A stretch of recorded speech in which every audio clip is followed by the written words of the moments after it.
5, 4, 3, 2, 1. Bonsoir à toutes et tous. Salut le chat, salut Brace, salut Hélène, salut Ercana, salut Sergio, salut Abigail, salut Maximus Titus. Avant de commencer, un petit mot pour vous dire merci, parce que vous avez été super nombreux pour notre premier stream du mardi midi, pour notre hebdo du mardi. C'était la première, visiblement, ça vous a plu. Donc merci. Pour l'heure, il est 11h à Mexico, il est midi à Caracas, 20h à Moscou, 21h à Bakou. Il est déjà demain à Brisbane et il est évidemment l'heure que vous voulez sur Twitch. Bienvenue les amis, installez-vous. On est ensemble pour une heure de stream. Salut Action Thomas, salut Julot aussi, salut Kyle, salut Lentor. Ce soir, on va parler d'un homme puissant, très puissant, d'un homme riche, même très riche. Ce soir, on va parler d'Elon Musk, le milliardaire qui vient perturber les étoiles, qui a racheté Twitter, X, qui veut changer le monde, même si le monde, lui, n'est pas toujours d'accord. On va aussi parler de ses satellites Starlink, de ses voitures Tesla, de ses fusées SpaceX. On va aussi parler de son rôle un peu bizarre dans la guerre en Ukraine. Pourquoi on va parler de tout ça ? On va parler de tout ça parce qu'il y a le journaliste américain Walter Isaacson qui a sorti il y a 2 jours aux États-Unis une biographie d'Elon Musk. C'est sorti hier en France chez Fayard. Il a passé 2 ans dans l'entourage du milliardaire. Il a eu pas mal d'entretiens avec lui. Il a aussi passé un peu de temps avec des employés d'Elon Musk, enfin plutôt des anciens employés, parce qu'Elon Musk, c'est quelqu'un qui fait un peu attention à sa com. Elon Musk, c'est qui ? C'est l'homme le plus riche du monde. C'est aussi et surtout le patron de Twitter, devenu X. On va parler de tout ça ce soir. On va en parler avec vous dans le chat, évidemment. Posez vos questions, venez râler, venez pousser des coups de gueule. Ce stream, on le fait ensemble, vous et moi, le chat. Et 3 invités de prestige, puisque je ne suis pas tout seul dans le studio. À ma gauche, Olivier Lascar. Salut Olivier. Salut, bonjour à tous, à toutes. Olivier, tu es rédacteur en chef à Science et Avenir et tu as écrit une longue enquête sur Elon Musk, parue chez Alizio l'année dernière. Oui, c'est ça, une enquête scientifique, si je puis dire. C'est-à-dire que j'ai interrogé une trentaine de scientifiques qui chacun travaille dans les neurosciences, dans le spatial, dans la voiture autonome, pour leur faire dire comment ça peut fonctionner tout ce que fait Musk et comment, dans quelle mesure, certains de ces projets sont poudre aux yeux. Tu vas nous expliquer tout ça dans quelques minutes. Olivier, à ta gauche, Mariana Perren-Ebenesouk. Tu es journaliste indépendante. Très indépendante. Tu es aussi franco-ukrainienne. Exact. Tu collabores avec l'hebdo Ukrainian Weekly et la publication en ligne Desk Russie. J'ai tout bon ? Très bien. Et en face de moi, donc à ta gauche, l'ami Lame, que vous connaissez bien. Bonjour. Toi, tu es journaliste tech et gaming. On peut te suivre sur ta chaîne Twitch, sur Twitter. Et tu as fait pas mal de trucs autour d'Elon Musk, si je... J'avais une quotidienne sur la tech. Et donc j'étais à la fin obligé de parler d'Elon Musk absolument tous les jours. Bon, Lame, c'est qui Elon Musk, justement ? Commençons avec toi. Alors on va essayer de parler d'Elon Musk de la manière la plus objective, parce qu'après c'est très très dur, tout s'en mêle, tout est ramification, tout est un peu panier de crabe avec Elon Musk. On va dire que c'est un serial entrepreneur qui aujourd'hui possède 6 entreprises, si je ne m'abuse, donc Tesla, SpaceX, The Boring Company aussi, qui est une compagnie qui fait des tunnels, Neuralink, xAI, qui est donc sa nouvelle entreprise autour de l'IA, et Starlink, évidemment, qui est un fournisseur d'accès satellite, qui est une filiale de SpaceX. C'est aussi un homme qui est un papa prolifique, puisqu'il a quand même 10 enfants. Il a 10 enfants, oui. Puisqu'il veut aussi essayer de combattre un mal civilisationnel qui serait la dépopulation du monde. Et c'est un homme aussi qui est un shitposter, c'est-à-dire qu'en fait, il passe ses journées sur les réseaux sociaux, donc actuellement le sien, x.com, où il surcommunique à peu près tout ce qui lui passe par la tête, et donc que ce soit des choses très très importantes à grande ampleur comme le conflit en Ukraine, ou le shitposting pour aller défier d'autres PDG de la tech à faire des combats, ou se tracher avec des gens woke, ou parler avec des complotistes. Elon Musk, c'est à peu près tout ça en même temps. Mais globalement, c'est quelqu'un qui est à peu près suractif, qui a beaucoup d'entreprises, et des entreprises qui sont dans des secteurs, comme tu disais, des secteurs qui comptent. Et c'est des entreprises aussi qui pèsent dans ces secteurs qui comptent, et ils ne comptent pas s'arrêter là apparemment. Olivier, tu avais dit chez nos confrères de Corse ce matin, moi j'ai lu ça cet après-midi, je fais un peu une recherche sur ce que tu avais produit, tu es un auteur prolifique. Dans une interview en décembre, tu disais que l'image qui correspondait très bien à Elon Musk, c'est celle du coucou. Cet oiseau qui fait son nid dans celui des autres. Ouais, parce que... Je trouvais l'image amusante, ou terrifiante, je ne sais pas. Ça lui correspond parce que Elon Musk, il aime bien faire croire qu'il est un inventeur de génie, alors que son génie, c'est plutôt de récupérer les bonnes idées des autres pour les faire prospérer. Bon, alors l'exemple typique, c'est Tesla. Tesla n'a pas été créé par Musk, mais quand même, Tesla, ce que c'est aujourd'hui, avec le succès international de la marque, son succès en bourse, il le doit à Elon Musk. Donc, il ne faut pas non plus jeter le bébé avec l'eau du bain et se dire que, comme certains sont encore tentés de le faire, dire que Musk est un imposteur, que c'est une bulle médiatique. C'est des erreurs, je pense, qu'il ne faut plus commettre, même si certains observateurs aiment bien encore glisser sur cette pente-là. Alors, cette façon de récupérer les idées des autres, on le voit avec Twitter, puisque Twitter, il le rachète, il ne le fait pas. On le voit avec Neuralink, puisque avec Neuralink, ça a surgi à la une des médias un peu partout, le fait qu'il y avait quelqu'un comme ça qui voulait mettre des puces électroniques dans le cerveau des gens. En fait, c'est quelque chose qui est fait depuis des décennies, mais qui est fait sur des cas très spécifiques, qui sont les personnes atteintes de maladies neurodégénératives ou des personnes qui sont handicapées, qui ainsi peuvent taper sur un clavier alors que justement ils ne peuvent plus taper. Enfin, ils pensent à des lettres et la puce décrypte ce qu'ils pensent et ça apparaît sur un écran d'ordinateur. Donc c'est fait depuis très longtemps, mais quand Musk s'empare des sujets, ça les met sur le haut de la table, quoi. Avant qu'on rentre dans le dur, c'est quoi Starlink? Quelqu'un se lance dans une définition en 180 secondes?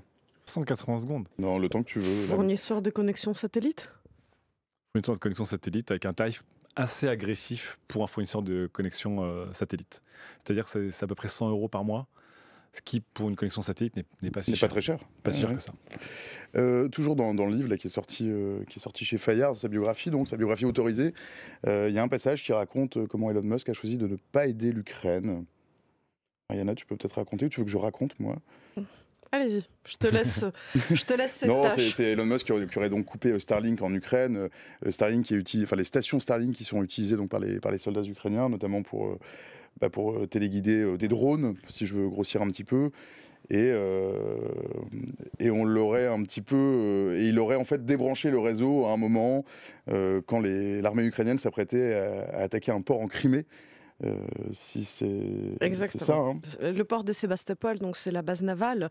Il faut le préciser à ceux qui nous regardent. C'est un gros port. C'est pas une station balnéaire. C'est quand même la principale base navale de la flotte russe, d'où partent les navires et surtout les sous-marins qui tirent à partir de là, de missiles calibre, donc qui sont des missiles anti-navires, donc extrêmement puissants, extrêmement destructeurs, mais ils les tirent sur les cibles principalement civiles, sur le sol ukrainien, en tuant énormément de civils. Enfin, en tous les cas, c'était le cas avant que la protection aérienne au-dessus de l'Ukraine ne devienne meilleure.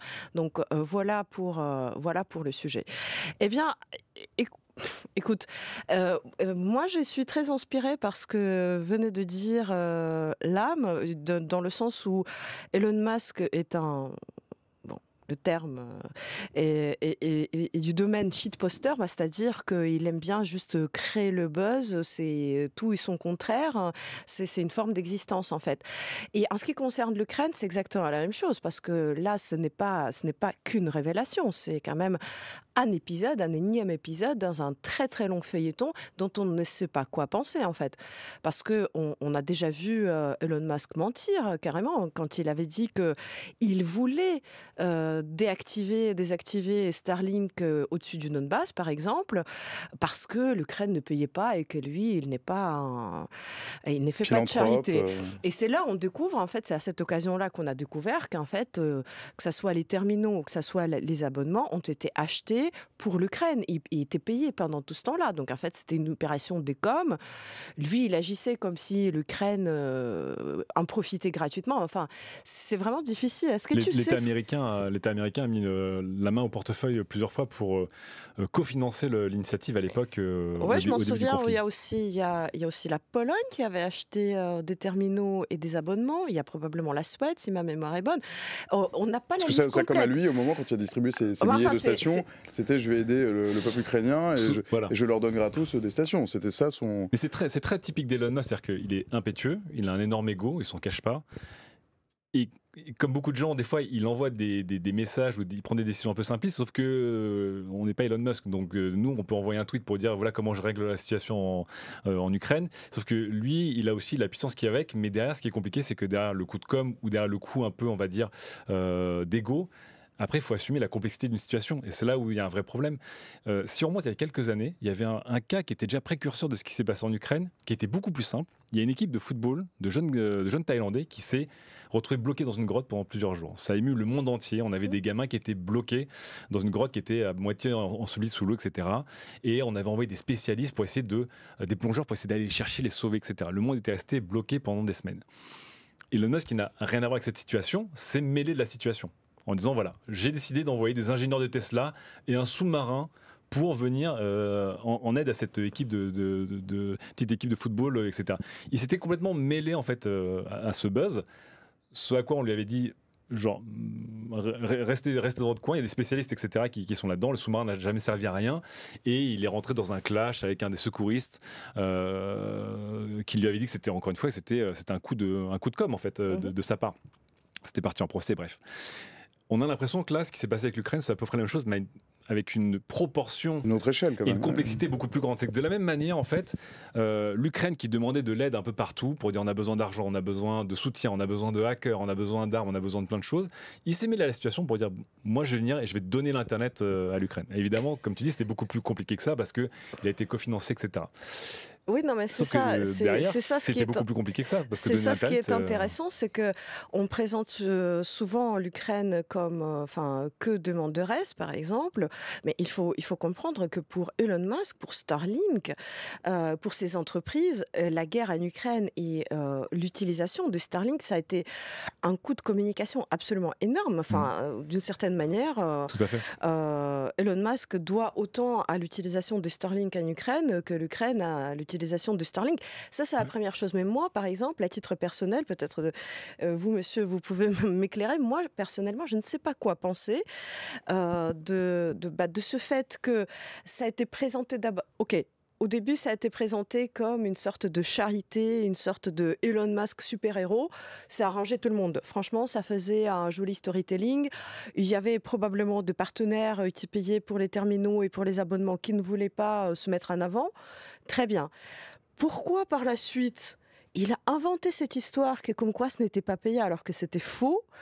Pourquoi une fois que tout le monde il y a eu des acteurs, une fois qu'il y a des acteurs donc gouvernementaux à travers les fuites, voire officiellement, ont remis les choses à leur place en disant que non, c'était payé, bon, il a dû se rétracter. C'est quand même assez étrange. Mais surtout, encore une fois, c'est qu'il se retrouve face à la complexité du monde. C'est que lui, il est dans son coin, encore une fois. Avec une lecture un peu binaire. Voilà, il part sur une lecture qui est un peu, j'ai envie de dire, infantile. Voilà, on a tous envie d'être des héros, de venir aider, on a envie de changer nos portraits pour mettre la couleur d'un drapeau. Voilà, sauf que lui, en fait, il gère des choses beaucoup plus grandes. Et derrière, on lui dit, ouais, en fait, oui, tu vas aider l'Ukraine. Donc, quand tu vas aider l'Ukraine, c'est-à-dire que tu vas aider les Ukrainiens à se reconnecter à Internet, tu vas les aider à se retrouver, mais tu vas aussi aider des militaires ukrainiens à s'organiser et à frapper, en fait. Et lui, ce qui est marrant, c'est que dans le livre, justement, il interroge son biographe en disant, mais comment je me suis retrouvé dans cette guerre ? Donc déjà, poser la question, alors qu'en fait, on a déjà bossé avec le gouvernement américain et ukrainien pour envoyer des milliers de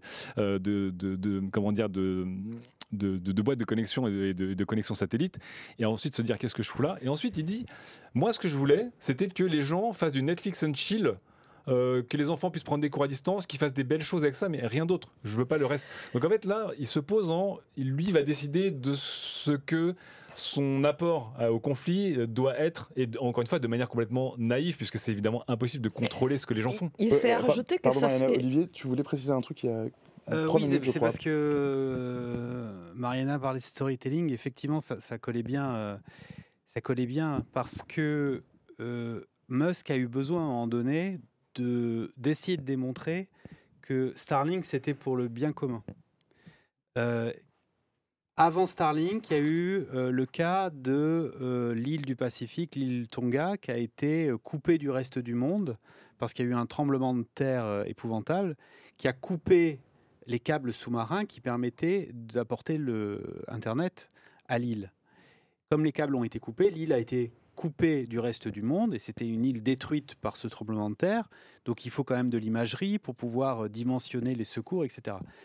Déjà là, il a envoyé des terminaux Starlink pour connecter l'île au web, pour la reconnecter au web.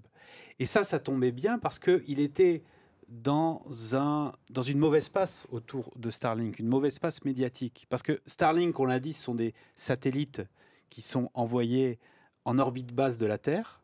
L'idée, c'est de faire une sorte de maillage de satellites autour de la Terre. Starlink marche d'autant mieux qu'il y a beaucoup de satellites. Plus de quasiment 5000 satellites en basse altitude qui commencent à être visibles à l'œil nu d'ailleurs. Donc il y a un vrai souci de pollution aussi visuelle. Visible à l'œil nu ouais. et visible aussi par les télescopes des scientifiques dont le métier est d'observer le ciel pour l'étudier. Ils ont des appareils qui ont des temps de pause. Et maintenant, qu'est-ce qu'ils voient sur ces appareils? Qu'est-ce qu'ils voient avec ces appareils? Ils voient des sortes de tags lumineux, ils voient des graffitis dans le ciel, et ils ne peuvent plus travailler comme ils le faisaient avant. C'est une nouveauté, je veux dire, à l'échelle de l'humanité, parce que regarder la nuit, le ciel, pour rêvasser en scrutant les étoiles, on pouvait le faire depuis que le monde est monde.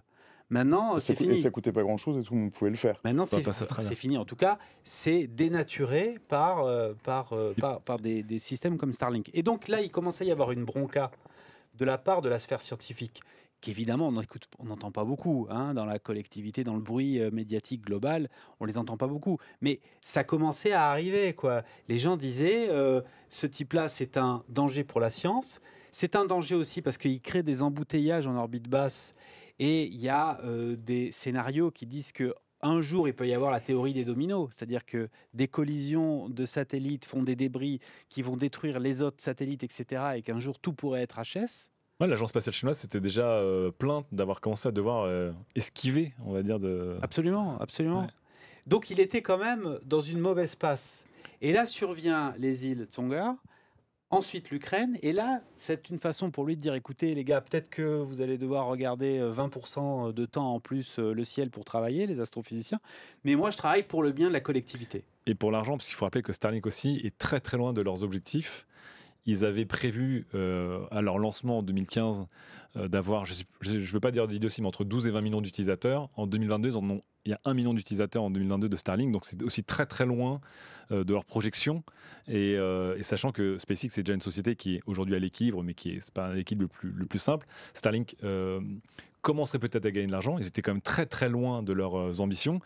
Et effectivement, ce genre de coup de com', c'est Elon Musk l'impétueux, mais c'est aussi une manière de dire on a le coup de pub d'une vie en fait autour de notre service qui globalement est très très en retard sur nos projections. Dans le chat, il y a Felinda qui dit à Fontainebleau, le feu d'artifice de la Saint-Louis s'est terminé avec le passage de Starlink. C'était une deuxième attraction.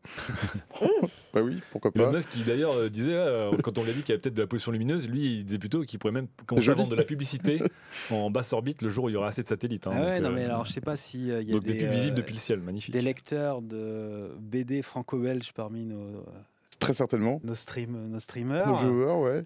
nos viewers, parce que dans un vieux Spirou et Fantasio à l'époque de Franquin et de Greg, le méchant qui s'appelait Zorglub projetait littéralement, méchant Zorglub, le Z de Zorglub, d'envoyer de la publicité sur la Lune.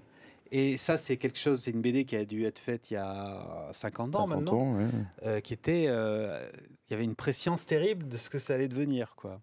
Oui, ouais. faire de la pub dans le ciel. Mais après, encore une fois, c'est Elon Musk. Ça veut dire que c'est complètement possible qu'il le fasse comme il ne le fasse pas.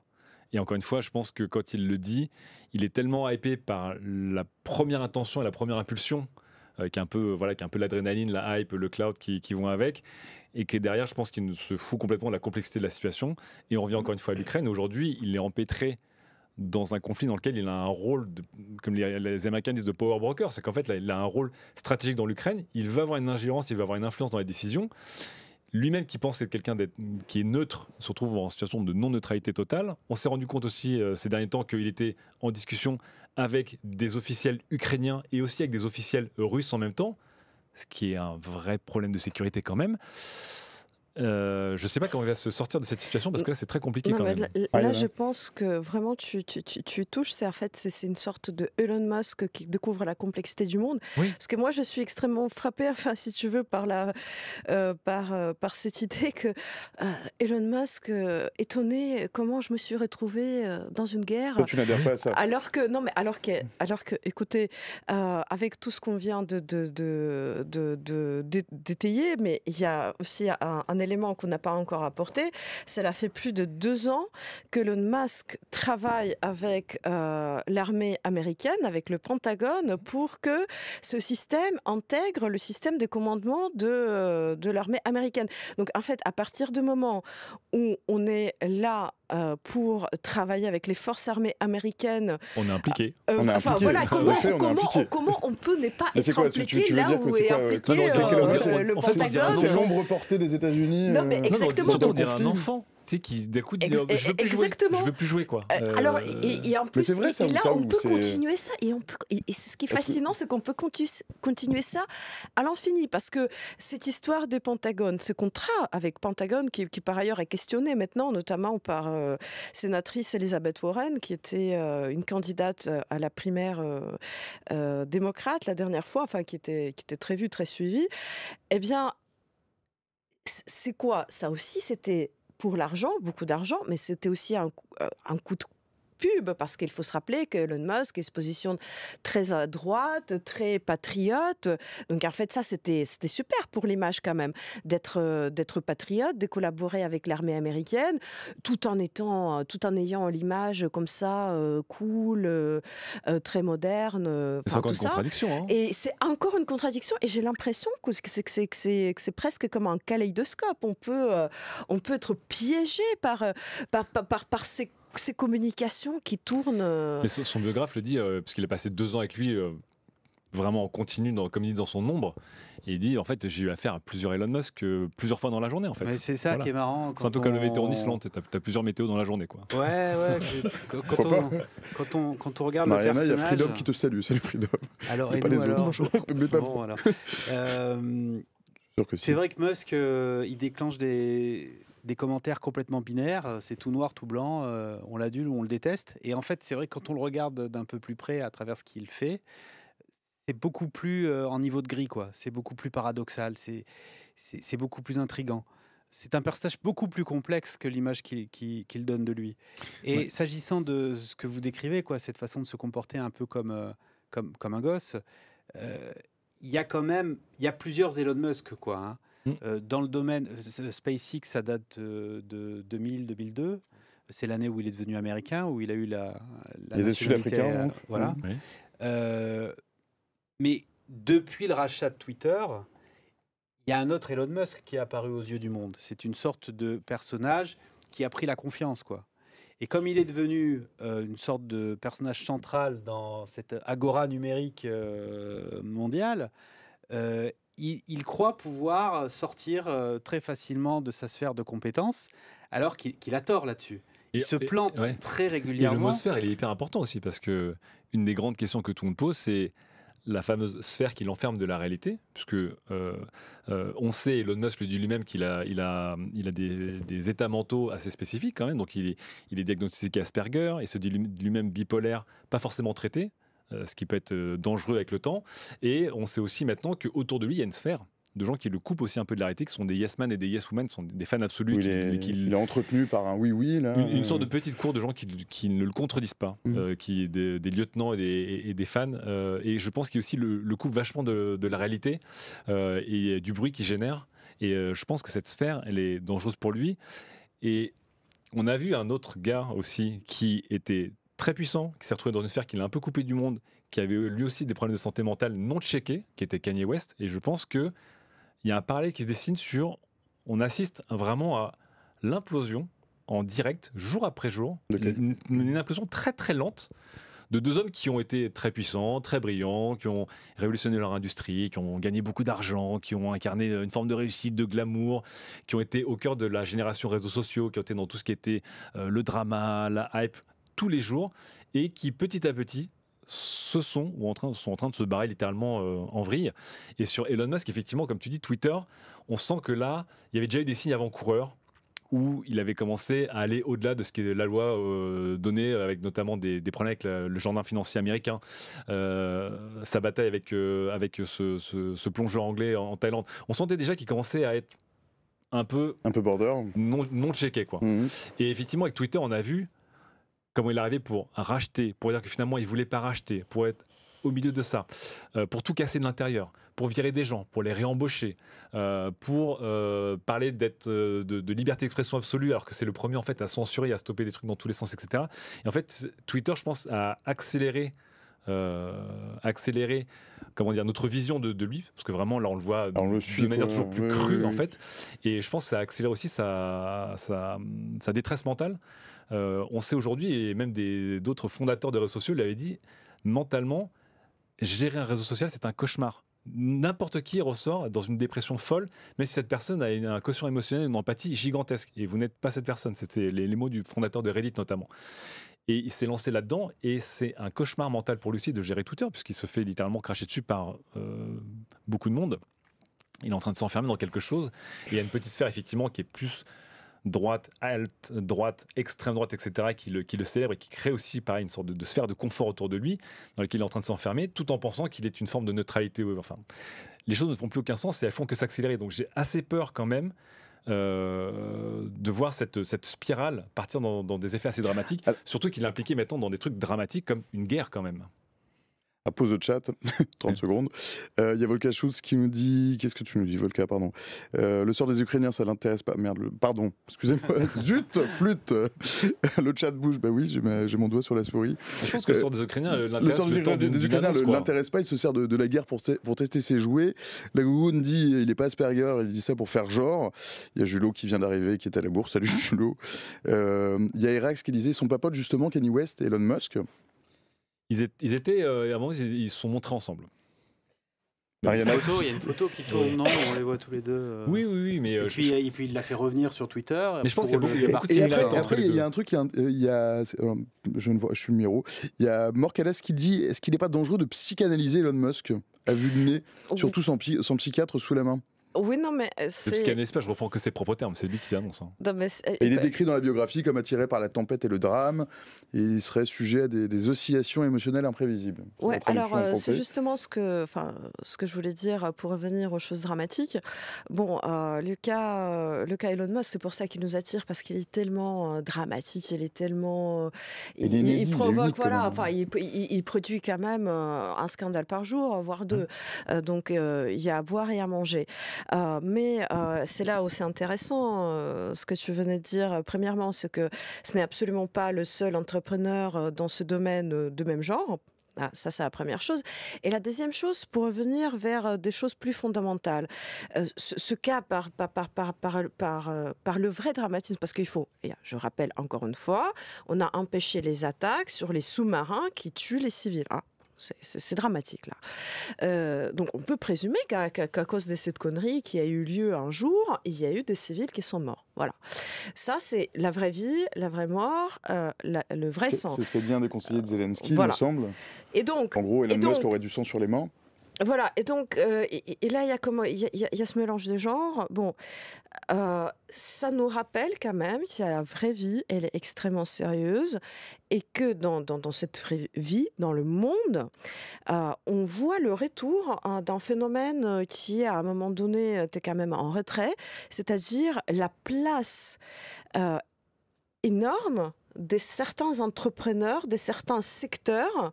Enfin, on a vu ça surtout, il me semble, à la fin du 19e siècle, au début du 20e siècle, notamment avec des compagnies pétrolières, avec certaines banques. Par la suite, on a pris conscience du danger que cela représentait. Pendant quelques décennies, ça allait, mais au tournant de nouveaux siècles, on n'a pas compris en fait que, par exemple, accès à Internet ou les satellites, ça représentait, ou les réseaux sociaux par ailleurs, Internet tout court, ça représentait une sorte de bien public, que l'accès à ce service était d'importance stratégique et que ces choses étaient beaucoup trop sérieuses que de les laisser aux entrepreneurs privés du genre. Et je rappelle également que maintenant on commence à retrouver un peu de sobriété, mais il y a encore 10-15 ans, les leaders, les directeurs de grandes entreprises de high-tech, c'était des idoles des de qui, de pays, de présidents, des dirigeants politiques. Ouais, Qu'on Elon Musk était aussi, en prêt, réalité, qu'on il était reçu prêt par le à président de la République en France. on était prêt à leur Qu'est-ce qui a tout changé? donner. On était prêt à leur tout donner, à ne rien réguler, limite à leur demander écoutez, comment vous voulez-vous que ça soit, en abandonnant complètement les domaines qui sont les domaines où s'exerce la souveraineté, comme, je ne sais pas, comme la communication, par exemple, les Dans infrastructures, le des domaine choses du comme ça. spatial, Olivier Lescar, rédacteur en chef chez Science et Avenir. Musk, avec SpaceX, réalise des lancements qui, précédemment, ne pouvaient être faits que par des États. Exactement. Ça a changé. Alors, dans cette discussion, il y a des points sur lesquels je suis complètement d'accord avec vous, c'est-à-dire sur le fait qu'il s'échauffe complètement depuis quelques mois et que, en raison de ça, il pourrait complètement vriller à un moment donné. En revanche, j'ai plutôt l'impression que derrière ce scénario du type qui turbule dans tous les sens depuis des années, il a maintenu une forme de cohérence envers et contre tout. Il donne l'image du type fantasque alors qu'il a un projet industriel et un projet de société auquel il se tient. Son projet, il est vraiment collé à SpaceX. Il a un projet spatial, il a un projet de disséminer l'espèce humaine ailleurs. Et ça, encore une fois, moi je pense que c'est justement ce qui va tout lui coûter. C'est qu'il a un ego et il ne raisonne qu'en survie de la civilisation. Il pense qu'il peut sauver la civilisation. Et comme tu dis, le projet SpaceX d'Elon Musk, c'est de dire il faut sauver la civilisation humaine. Parce que il faut que dans quelques millénaires... Non, mais ce que je veux dire, c'est justement, que quand on regarde l'ensemble de ces réalisations, elles concourent toutes à la réussite de ce projet spatial. SpaceX, par définition, c'est aller sur Mars. Oui. Starlink, aujourd'hui... Ce que tu veux dire, c'est que son projet de dissémination de l'espèce humaine, c'est une sorte de miroir aux alouettes, quoi. Non, c'est même son projet final. Et d'ailleurs, Mars, c'est la première étape. Il y a beaucoup de gens qui disent que c'est un miroir aux alouettes. Mais dans le domaine technique et scientifique, à l'instant T, il y a beaucoup de gens qui disent ce truc est impossible. Et puis finalement, il faut bien qu'il y ait des Vasco de Gama un jour pour traverser l'Atlantique. Bon, bref. Mais ce que je veux dire, c'est que SpaceX, c'est pour aller sur la Lune et puis sur Mars. Starlink, aujourd'hui, c'est des satellites qui sont autour de la Terre. Mais demain, ils pourraient être autour de Mars pour fournir Internet à une planète comme la planète Mars. Les voitures autonomes, c'est une façon peut-être de circuler sur une planète qui serait Mars demain. The Boring Company qui fait des trous. Alors ça, par contre, j'ai un vrai problème. Oui, le mec, il nous a réinventé le tunnel. Oui, mais les trous, je t'ai coupé la parole. Les trous de The Boring Company, ça permettrait de faire des tunnels sur Mars, dans Mars, puisqu'on sait très bien que à la surface de Mars, on ne pourra pas y vivre en raison des radiations solaires qui sont un phénomène naturel. Je ne sais pas si tu as vu The Boring Company en action. C'est un grand moment de... Il faut que tu expliques un peu. Voilà, et l'idée elle-même, c'est un jeu de mots. C'est là où tu pourras peut-être expliquer que l'idée, elle n'est pas du tout nouvelle. Ça aussi, c'est l'idée, elle n'est pas nouvelle quand on reste sur Terre. Oui. The Boring Company, un jour, il fait un tweet en disant j'en ai ras-le-bol des embouteillages. Pour aller de mon bureau à l'aéroport. Voilà, je vais construire une foreuse et je vais creuser des trous pour passer en dessous. Non, ça, c'est du solutionnisme. Enfin, bref. Non, mais ça, donc, il le fait. Mais sur Terre, il y a tout de suite, les spécialistes de l'urbanisme, des transports disent c'est complètement débile parce que plus on multiplie les voies de voyage, plus on multiplie les canaux, plus on multiplie les risques d'embouteillage et d'engorgement. Donc c'est pas du tout la solution. Mais lui, en fait, son propos, c'est pas ça finalement. Son propos, c'est d'avoir une technologie qui demain sera utile sur Mars. Oui, mais après, s'il pouvait arrêter de bêta-tester sur Terre ces idées sur Mars, je comprends. Encore une fois, il y a eu une interview hyper intéressante avec le blogueur de Wait But Why il y a quelques années, où justement Musk disait « Mon but, c'est de sauver la civilisation humaine. Mon but ultime, c'est de sauver la civilisation humaine. » Si on regarde l'espace, on voit qu'il n'y a aucune trace de civilisation. Pourquoi ? Parce qu'en fait, n'importe quelle civilisation, au bout d'un moment, le système solaire va s'éteindre. Et donc, le seul moyen de survivre, c'est d'être une civilisation multiplanète, multisystème solaire. Pour être une civilisation multisystème solaire, il faut devenir déjà une civilisation multiplanète. Pour être une civilisation multiplanète, il faut déjà atteindre Mars. D'où SpaceX. Pour atteindre Mars, il faut envoyer X millions de personnes sur Mars pour créer un bassin d'ADN suffisant pour que ces personnes deviennent auto-indépendantes et qu'on crée une colonie indépendante de la Terre. Pour ça, il faut envoyer énormément de fusées. Pour ça, il faut baisser les coûts. Pour baisser les coûts, etc., etc. Donc, il y avait un truc descendant de la part de Musk où effectivement SpaceX, comme tu dis, est central à tout ça. Mais il y a toujours cette idée de civilisation et de sauver la civilisation. Mais quand il dit qu'il fait des gamins, donc il a 10 gamins... 11. Pas 11 11, je crois qu'il y en a un qui est mort-né malheureusement. Ah bah, pardon, 10. À chaque fois qu'il a 10 gamins, il dit juste parce qu'en fait, il pense que le plus grand risque d'effondrement de la civilisation, c'est la dépopulation. Une certaine dépopulation d'ailleurs, mais on ne va pas entrer dans d'autres débats. À chaque fois quand il a racheté Twitter, il a dit en fait, il faut absolument qu'on ait une place publique, un retour à la démocratie pure, le free speech, etc. Et à chaque fois qu'en fait il parle, il se met au niveau civilisationnel. Et je pense qu'il a du mal à redescendre de ça. Le truc, c'est qu'encore une fois, quand on parle à un niveau civilisationnel, c'est tellement complexe. Moi, je comprends qu'à un moment, tout s'oriente vers Mars, par exemple. Mais aller sur Mars, c'est pas une fin en soi, et c'est pas aussi simple que ça. Et les contraintes qu'il y a et les conséquences que ça a, par exemple, sont énormes. Et d'ailleurs, c'est intéressant puisque pour aller sur Mars, le plus gros financier de SpaceX, c'est l'État américain d'ailleurs. Donc pour un libertarien, bon. C'est pour ça que moi, ce qui m'inquiète, c'est que j'ai vraiment l'impression de voir une dissertation d'un enfant, d'un adolescent. De dire, et j'ai un but très noble à la base, de dire je voudrais sauver le monde, ou je voudrais créer une grande place publique, ou je voudrais aider l'Ukraine, ou je voudrais la neutralité ou la paix dans le monde. C'est très noble. Mais les moyens d'y arriver à chaque fois me choquent tellement ils sont immatures, ou ils voient très peu à moyen terme, ou ils voient très très près de. C'est une sorte de héros de Marvel, Elon Musk, en quelque sorte. Il y a un côté très. C'est pour ça que je dis que quand il y a un côté infantile, je ne veux pas le dire de manière insultante, mais il y a vraiment un côté avec une sorte de pulsion un peu héroïque au début qui est pleine d'énergie, mais qui derrière te demande quand même de voir tout ce qu'il y a comme traînée, quoi, et que lui ne veut pas voir. Il y a Volca qui dit attention, on parle d'un enfant, mais c'est un enfant certes qui est quelqu'un qui agit comme un enfant, mais c'est un enfant qui pèse toutefois des milliards. Et c'est pour ça qu'Elon Musk est un vrai problème, c'est que c'est pour ça qu'il faut regarder très attentivement ce qu'il fait et qu'il ne faut pas le prendre par-dessous la jambe, quoi. Ce qui a été la tendance, quand il a commencé quand il est sorti de l'industrie du numérique, il a fait fortune avec PayPal et qu'il a voulu se lancer dans le spatial, tout le monde l'a pris de haut. D'ailleurs, ses liens avec la Russie datent déjà de là, puisque à cette époque-là, son premier réflexe, c'est d'aller en Russie pour acheter des fusées démilitarisées pour faire ses premiers lanceurs. Comme il a l'air tout frais sorti de la Californie, les vétérans de l'industrie russe, ils ne l'ont pas pris au sérieux. On raconte même qu'ils lui ont craché sur les pompes pendant l'un des rendez-vous. Il est rentré aux États-Unis. Il a dit, puisque on veut pas me vendre du matériel, je vais le fabriquer moi-même et je vais faire la fusée de Tintin. Enfin, il l'a pas dit comme ça, mais enfin la fusée qui décolle et qui réatterrit et qu'on peut réutiliser le coup d'après. Tous les grands du spatial ont rigolé. Oui, tout à fait. Et on se sont foutus de lui. Ce qui lui a permis d'avancer à son rythme et ce qui lui permet aujourd'hui de le faire et de bouffer des parts de marché phénoménales. Donc, ce que je veux dire, c'est que le principal risque avec... Il y a une phrase qu'on entend tout le temps, c'est quoi? C'est autour. On dit la plus grande astuce du diable, c'est de nous faire croire qu'il n'existe pas. C'est un truc comme ça, non? Ça, c'est Usual Suspect, très bon film. Ouais, c'est ça, c'est Kaiser Soze. Elon Musk, il a un côté Kaiser Soze parce que sa plus grande astuce, c'est de nous faire croire qu'il est complètement débile, quoi. Je pense que c'est Elon Musk de 2005-2015. C'est vrai et là, il a débordé son truc d'entrepreneur. Ouais. Ça peut être un très bon entrepreneur, mais là, il déborde. Bon, pour revenir... Mariana, tu es pas d'accord du tout. Non, mais c'est ce qui... Pour revenir vers le côté enfant, pas enfant dangereux.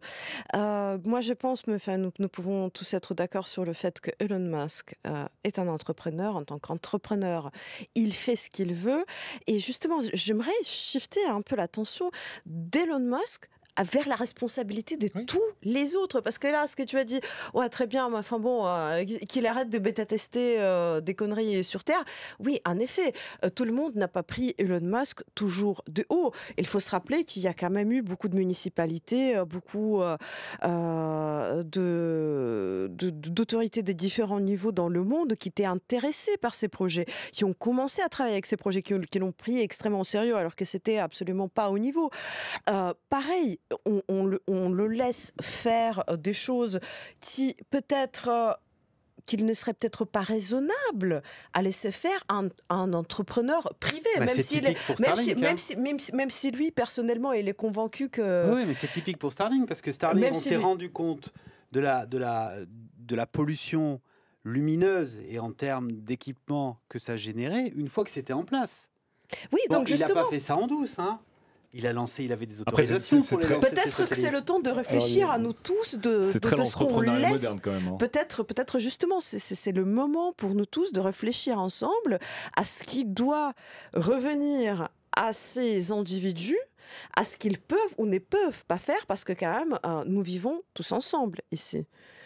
Sur cette planète. Ces dernières années, on a quand même remis en question, pas Elon Musk là, c'est plus généralement sur une forme d'entrepreneuriat, encore une fois, solutionniste que break things and go fast, etc. De dire, on va investir un marché le plus vite possible, des fois au mépris de la loi, et après on va se rendre quand même assez indispensable pour négocier plus tard avec les gouvernements et les autorités.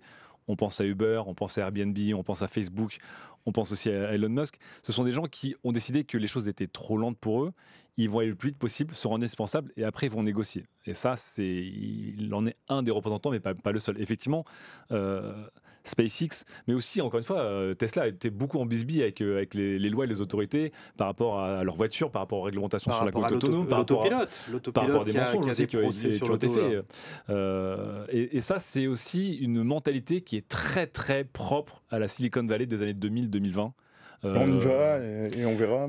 Encore une fois, la Terre est un grand terrain de bêta-test global et on a vu ce discours un peu lunaire à l'époque des deux cofondateurs de Google, Larry Page et Sergey Brin, qui eux-mêmes à un moment dans une conférence s'étaient mis à rêver d'un jour si Google pouvait acheter une île où on pourrait innover sans avoir les restrictions de l'État. Les mecs avaient réinventé Jurassic Park dans leur tête. Mais il y a quand même ce mythe de l'entrepreneur, ce mythe de l'innovateur et ce mythe des enfants terribles qui sont au-dessus des lois d'une certaine manière et qui n'est pas propre que Elon Musk, mais dont Elon Musk est un des représentants quand même. D'ailleurs, il y a un truc très intéressant qui est en train de se passer en ce moment, c'est le procès contre Google, où le monopole, ça ne concerne pas directement Musk évidemment, mais enfin, où la question du monopole est posée.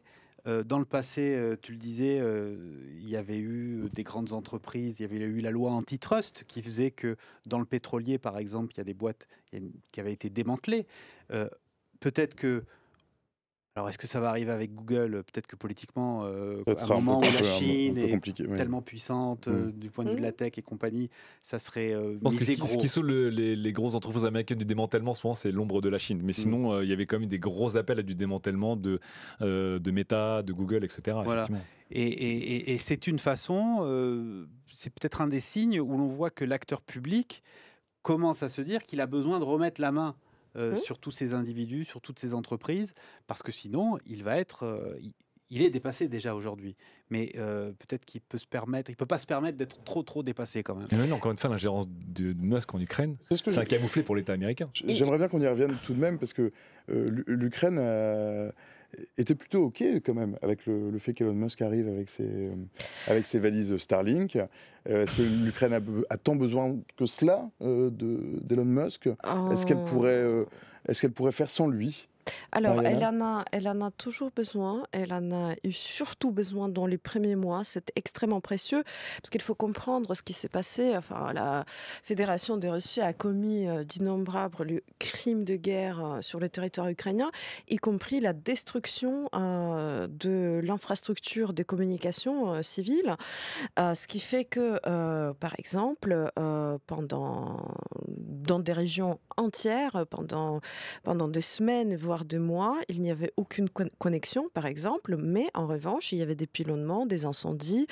Les gens avaient besoin, enfin, on avait besoin de le savoir, d'envoyer les équipes de sauvetage, les ambulances, des choses comme ça. Par ailleurs, quand l'année dernière, il y a eu le premier grand incident, Elon Musk avait désactivé au-dessus du Donbass les Starlink. Les premières victimes, c'était les urgentistes, parce qu'il faut savoir que les Russes, près du front, ils brouillent tous les signaux. Donc, on a besoin de connexion pour... connexion satellite. Voilà, pour savoir où aller, pour savoir qu'il faut envoyer des urgences, enfin, des médecins. Et en fait, pendant cette période-là, oui, il y a des reportages comme quoi c'était un vrai problème. Et là, c'est toute l'ambiguïté. Elon Musk a eu besoin de l'Ukraine. Bon, l'Ukraine a besoin d'Elon Musk, c'est sûr, c'est certain. Et en même temps, c'est très opérateur difficile. Privé, tu vois, qui arrive dans une guerre entre des belligérants qui sont des États souverains aussi, qui Mais sont c'est des assez États souverains. difficile à gérer. Par ailleurs, il y a une voix C'est- dissonante, si vous voulez bien, ce qui est assez intéressant, c'est le chef du renseignement militaire ukrainien, qui, contrairement au conseiller du président Zelensky, lui, il a dit, ben non, non, mais enfin, c'est vrai que c'est arrivé, mais maintenant, tout va bien. Tout est rétabli. Par ailleurs, et de toute façon, nous en avons tellement besoin. Vous savez, enfin, tout se passe bien avec Elon Musk. Donc, comme quoi, ça rajoute encore plus de complexité à la complexité. Parce que, comme si Elon Musk ne suffisait pas à lui-même, on a également la propagande russe qui essaie de se saisir de ce personnage, Il y a de les le Américains présenter. derrière. Voilà, en plus, ça peut, marche. hein. Vous voyez, ça c'est quand même, c'est à plusieurs tiroirs, dans le sens où Elon Musk est quand même l'égérie d'une certaine Amérique des droites, dont Donald Trump Libertarienne, est encore et toujours le ouais. président. Vous voyez, donc c'est vrai que la Russie cherche à s'infiltrer auprès de cet électorat. Donc c'est intéressant pour eux d'exploiter Elon Musk Sorte d'idiot utile, un au-delà de Mm. ce que lui-même pense ou veut. D'un côté, de l'autre côté, on a donc ce chef des renseignements militaires ukrainiens qui est un excellent communicant, à lui aussi, qui cherche à fâcher Elon Musk avec les Russes. Enfin, c'est beaucoup, ça devient extrêmement complexe.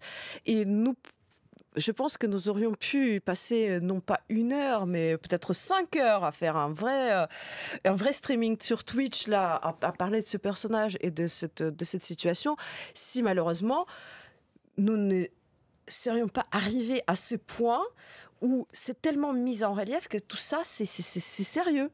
Il y a des gens qui peuvent mourir à cause de cela. Enfin, des civils, je veux dire. Voilà. Mais s'il est devenu incontournable sur cette question des satellites, c'est aussi tout bonnement parce qu'il est le seul à pouvoir fournir cette prestation. Il y a des concurrents, technique. mais personne ne s'est déployé aussi vite Il y que a, Starlink. il y a la Gogun qui cite OneWeb. Oui, mais OneWeb, Oui, il y a ça n'en des- est pas à ce point-là. Où il y a Kuiper de Bezos, par exemple. Il y a Il y a des des projets, concurrents, il y a des concurrents, il y mais a des projets étatiques ou Ouais. gouvernementaux. Mais celui qui est le plus opérationnel et qui n'est pas complètement opérationnel encore, c'est celui de Musk. Alors après, évidemment, le problème qui se pose à lui à l'heure actuelle, c'est que il ne peut pas se mettre complètement les Russes à dos. Il ne peut pas se mettre les Russes à dos complètement. D'une part, parce qu'il parle toujours avec les Russes.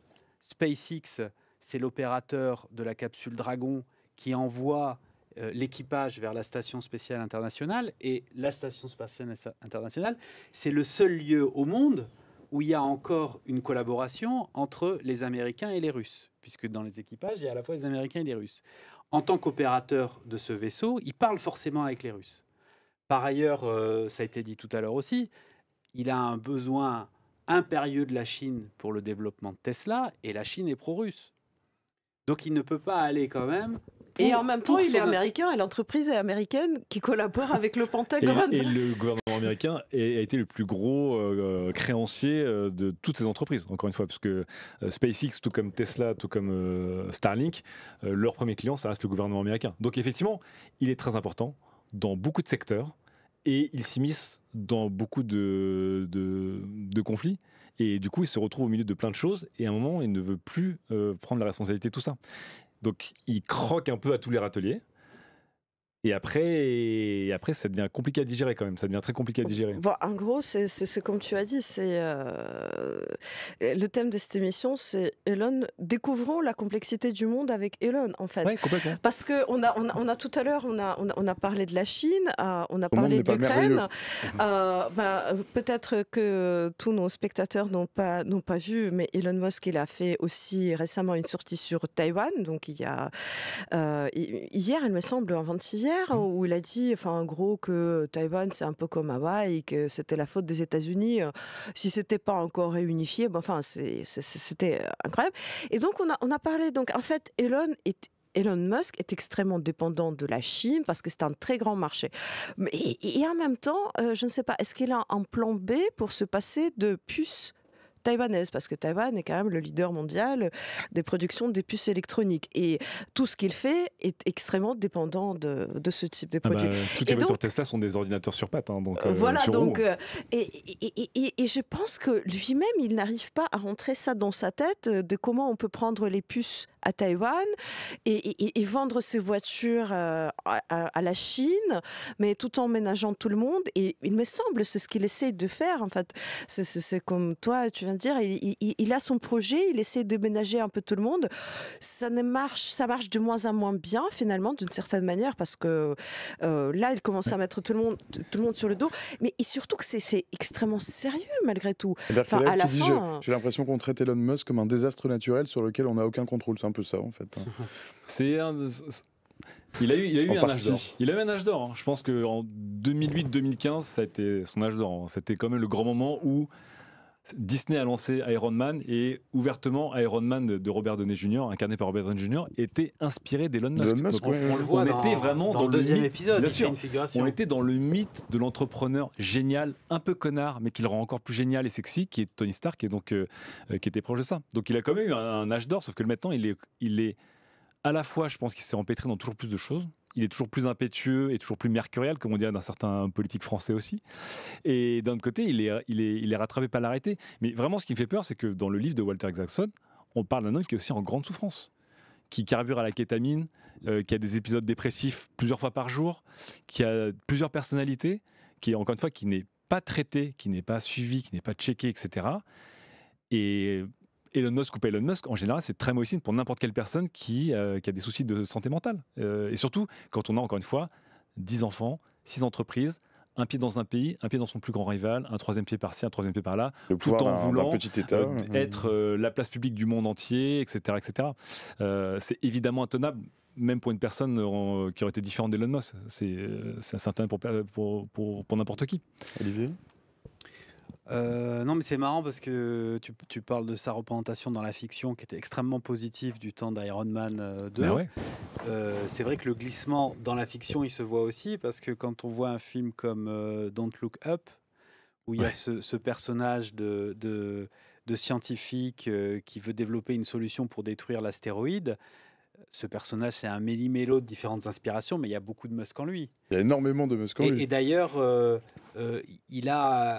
il questionne justement, il met à mal la méthode scientifique, puisque dans le film, à un moment, il est face à des scientifiques pur jus. Il y a celui qui est joué par DiCaprio, auquel il montre le robot qui est censé détruire l'astéroïde, et DiCaprio dit mais où sont les publications scientifiques? Puisque normalement, quand on fait de la science, on fait des publications scientifiques dans des revues scientifiques comme Science, Nature, des textes qui sont validés par les pairs.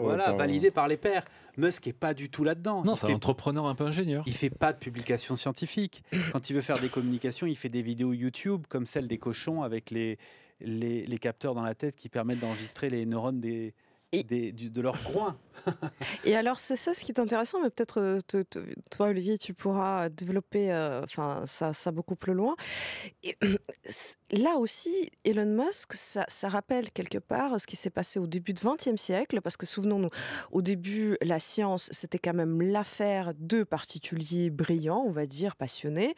Ensuite, quand on a pris conscience de l'importance de la science, c'est devenu de projets beaucoup plus collectifs au prestige d'État, entre guillemets, jusqu'au moment où ça a commencé un tout petit peu à devenir sclérosé. Enfin, pas sclérosé, il y avait la recherche scientifique était très importante, mais c'est devenu comme ça. Enfin, c'est devenu un peu verni jusqu'au début du XXe siècle où, de nouveau, il y a eu une sorte de rebond avec des aventuriers, des inventeurs, en fait, l'âge des inventeurs. Donc, les inventeurs qui avaient, au début du XXe siècle, remplacé les scientifiques.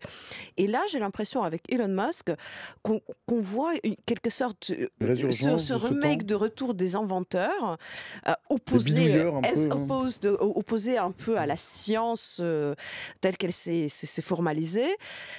Sauf que maintenant, dans un domaine beaucoup plus spécifique, peut-être informatique, moi, je pense que c'est l'âge des entrepreneurs.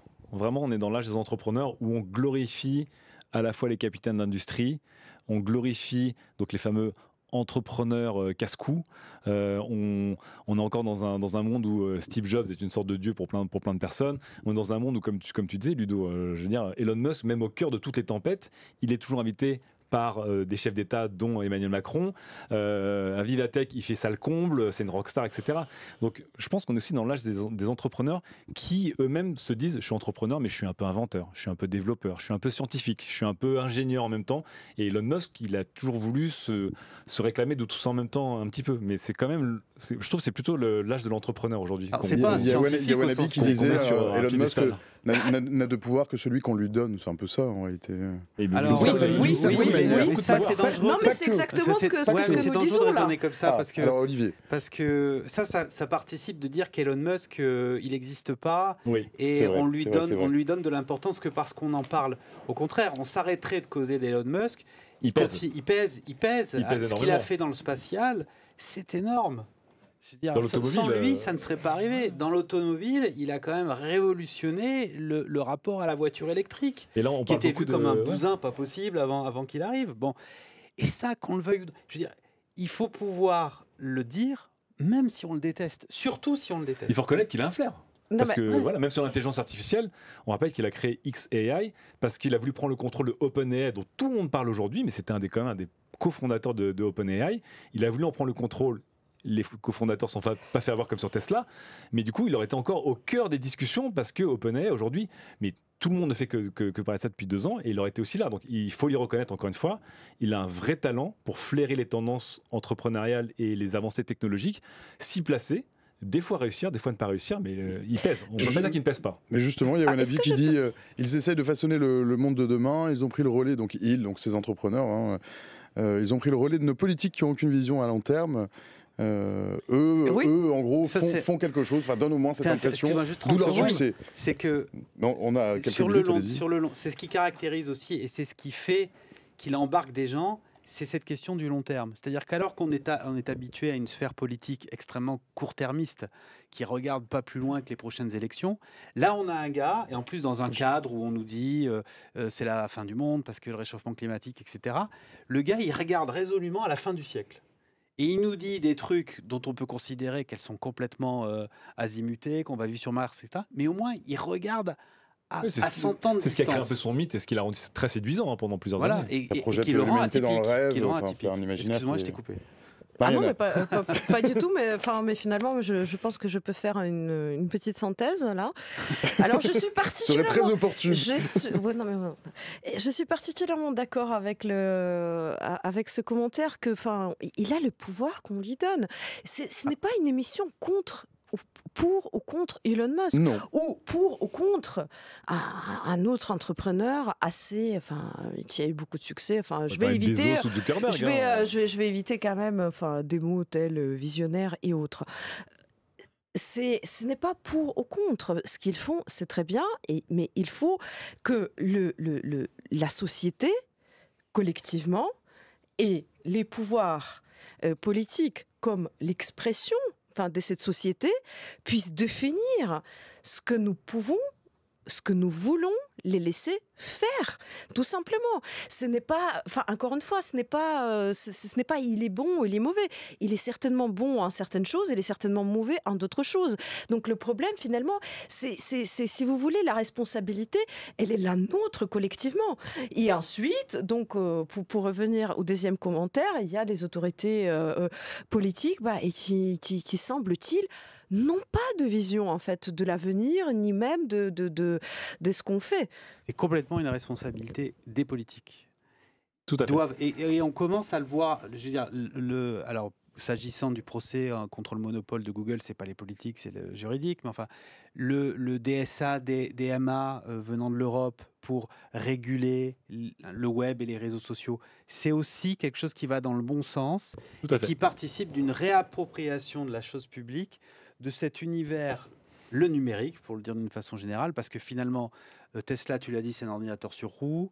Avec SpaceX, il a la démarche toujours de l'informaticien. C'est un monde que longtemps ils ont regardé comme une grenouille regarde une boîte d'allumettes, c'est-à-dire sans rien y comprendre.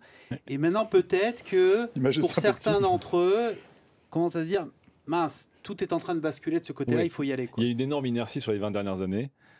Le numérique a chamboulé énormément de choses et surtout, je pense, le rythme de l'innovation. Qui, encore une fois, on sait maintenant que l'innovation s'accélère exponentiellement et l'adoption d'une grande technologie de masse qui avait pris avant un siècle, puis pour, je sais pas, pour le téléphone ou la presse, 60 ans pour les voitures et peut-être 20 ans pour l'informatique et 10 ans pour les smartphones, ça s'accélère. C'est-à-dire qu'effectivement, les pouvoirs publics, structurellement, c'est très dur pour eux de suivre ce qui se passe. Il y a une inertie juridique, n'a pas beaucoup changé. Et même si de plus en plus, les gens qui ont grandi là-dedans ont des postes de pouvoir dans le privé ou dans le public, tu ne pourras jamais réfléchir de manière aussi vite et unilatérale au titre public qu'au titre individuel et privé. C'est sûr et certain. Donc on peut donner un mérite à l'initiative privée et entrepreneuriale de dire ils sont laser focus sur un truc, ils vont très vite, ils cassent des choses, mais ils vont ça suppose un cadre aussi. Voilà.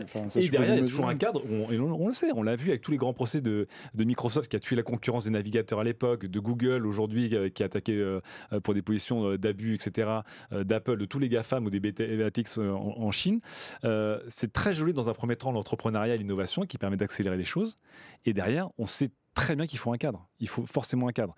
Là, encore une fois, je pense le problème qui est assez unique avec Elon Musk, c'est qu'il veut se poser quasiment comme un service public ou comme une entité gouvernementale. C'est-à-dire qu'il veut arriver et dans un conflit comme l'Ukraine et la Russie, il veut intervenir et ensuite il veut arbitrer. Il veut poser le cadre lui-même. Et évidemment, là, on ne peut pas dire quand ça me plaît, je suis entrepreneur et quand ça me plaît, je suis un corps gouvernemental. C'est pas possible en fait. Et lui, il veut tout. Les amis, il est 19h passé de 2 minutes. Est-ce que c'est le mot de la fin? La synthèse était très belle. Là, Olivier, est-ce que tu veux conclure sur la synthèse de Mariana? Elle était parfaite, sa synthèse à Mariana, parce que le succès industriel et médiatique d'Elon Musk oblige l'acteur public à se poser des questions sur le poids qu'on laisse à des acteurs comme cela. Et avec Starlink, on a vu vraiment dans le rôle que ça joue dans une guerre qui est l'événement dramatique par excellence, on a vu qu'on avait laissé les clés, quoi. On avait laissé les clés à un individu qui n'est élu par personne et qui décide tout seul du sort comme ça d'une collectivité, alors que ces arguments sont uniquement d'ordre économique et d'ordre de la santé de ces entreprises. Donc on est arrivé à une situation qui ne peut pas demeurer, quoi. Juste pour terminer sur une forme de justesse d'info, ils ont un peu rechangé l'histoire, justement très récemment, Elon Musk et son biographe, pour dire que finalement, Starlink n'était déjà pas opérationnel en Crimée, donc ils n'ont rien changé, ils n'ont juste pas répondu à une demande du gouvernement, mais ils n'ont pas coupé eux-mêmes, etc., pour être dans une forme de justesse. Ils se sont rétractés sur l'histoire qui avait été publiée. Mais effectivement, on ne peut pas laisser encore une fois des acteurs privés autant de poids. Et encore une fois, il n'y a même pas de concertation en fait dans les décisions qu'il prend. C'est-à-dire qu'en fait, lui, il envoie des messages Telegram à des Russes, des Ukrainiens, des Américains en même temps. D'ailleurs, il est aussi en très bon rapport en grosse discussion avec la Chine, en grosse discussion avec l'Union européenne, en grosse discussion avec l'Arabie Saoudite. Et aussi, on se dit, en fait, cet homme-là, qui en plus a partagé ses messages dans sa biographie en mode au calme, qui devient un vrai risque sécuritaire pour chacun de ses alliés et ennemis en même temps. Oui, là, c'est une vraie morale, en fait. C'est une vraie fable qui est en train de s'écrire là-dessus. Et tristement, encore une fois, il y a des vies en jeu. Et malheureusement, j'ai l'impression que l'Ukraine va servir de bêta-test ou de fable ou de leçon pour les gouvernements et dans leur collaboration avec des acteurs privés qui ne sont pas checkés. Bien, alors j'hésite. L'avant-dernier mot de la fin. Voilà, non, mais voilà, j'hésite un peu entre la citation donc de la sénatrice Elizabeth Warren, donc qui à ce propos a dit que, enfin, elle a posé la question, qui est fort juste. Qu'est-ce qui dirige la politique étrangère des États-Unis? Notre gouvernement ou un milliardaire? Voilà tout. Et ça concerne l'Ukraine, ça concerne beaucoup d'autres questions également. Mais après, enfin, je pense que mes collègues ont tellement bien résumé tout cela que je suis très tentée de faire comme dans les clips publicitaires américains dans la campagne présidentielle. Je suis Mariana Perevenesiuk et j'approuve ce message. Je m'associe complètement à ce que venait d'être dit précédemment. 19h05, c'est la fin de ce stream. Merci à nos 3 invités, merci Lam, merci Olivier, merci Mariana. C'était super chouette de vous avoir, donc revenez quand vous voulez, si vous avez envie de revenir. Mais je suis sûr que vous avez envie de revenir. Merci à vous. On te fait un texto avant tu me fais juste comme tous ça, les textos que tu veux et je te dirai oui. Tu peux revenir quand tu veux, Mariana. Merci à vous, bien sûr, dans le chat. Merci pour toutes vos questions. Vous êtes de plus en plus nombreux. Et puis, pour nous, c'est super enthousiasmant. Merci pour votre bonne humeur. Merci aussi, évidemment, à Steph au graphisme, à Cyril à la réal, pardon. Et merci à Mathis, le cerveau de l'émission. Mathis, on va parler de quoi lundi? Veux-tu venir expliquer tout ça? Mathis, qui est programmateur de l'émission. Attends, est-ce qu'on me voit? Non, on ne voit pas du tout. Est-ce qu'on voit Mathis? Alors, rentre dans le cadre. Du coup, on se retrouve lundi prochain à la même heure, 18h, 19h, et on parlera de la relation qu'entretient la France avec l'alcool. Donc oui, on va essayer de voir... Ce sera l'occasion pour que tu reviennes, Mariana. On essaiera de voir en quoi, du coup, l'alcool est réellement ancré dans notre culture, que ce soit par les terrasses, les repas politiques, etc. Mais également, et c'est important de le rappeler, les travers et les dangers de l'alcool. Donc on aura un témoignage poignant d'une personne qui viendra en studio. Et d'ailleurs, merci à cette personne de venir. Et enfin, on a également une journaliste de la cellule investigation de Radio France qui a mené une enquête sur des campagnes anti-alcool qui ont été curieusement bloquées par le ministère de la Santé. Elle viendra nous raconter tout ça. Donc c'est lundi prochain, 18h, 19h. Merci Mathis, rendez-vous lundi. Donc pour ceux qui veulent revoir le stream de ce soir, donc il est dispo dans 1 minute sur Twitch et sur la page replay de l'émission sur le site de France Info. Le site de France Info, c'est france-tv-info.fr. Pour ceux qui veulent le réécouter avec les oreilles, donc vous retrouverez tout ça dans un instant en podcast sur la plateforme de Radio France. Je vous dis donc à lundi, pas vraiment de bonheur, mais évidemment de bonne humeur. Vous pouvez retrouver une activité normale. Je vous souhaite une excellente soirée à toutes et tous. Salut!